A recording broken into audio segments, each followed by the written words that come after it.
જિલ્લાના ઉમરેઠ તાલુકામાં આવેલ લાલપુરા ખાતે મહીસાગર નદીના પટમાં એફએસએ બોલાવ્યો સપાટો. લાલપુરામાં કરોડોનો મુદ્દામાલ જપ્ત. આણંદ ખાન ખનીજ અધિકારીઓ ઊંઘતા રહ્યા અને વહેલી સવારે ગાંધીનગરની ફ્લાઇંગ સ્ક્વોડે ઉમરેઠના લાલપુરામાં બોલાવ્યો સપાટો. લાલપુરા બ્રિજના નીચેના વિસ્તારમાંથી નદીમાંથી ભૂમાફિયાઓ દ્વારા રેતીની ચોરી કરતા જીસીબી મશીન, હિટાચી મશીન, 4 નાવડીઓ, 2 ચારણા પકડી પાડી જપ્ત કરી ભૂમાફિયાઓ ઉપર કાયદેસરની કાર્યવાહી હાથ ધરવામાં આવી. ગાંધીનગર એફએસ દ્વારા રેડ કરવામાં આવતા આણંદ જિલ્લાના રેતી માફિયાઓ તેમજ માટી ખનન કરતા માફિયાઓમાં ફફડાટ વ્યાપી જવા પામ્યો છે.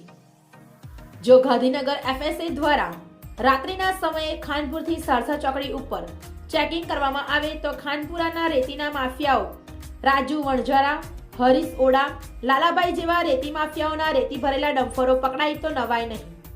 જિલ્લા બ્યુરો રિપોર્ટર સદરુ બેલી, કેમેરામેન પોપટ જાદવ, આણંદ.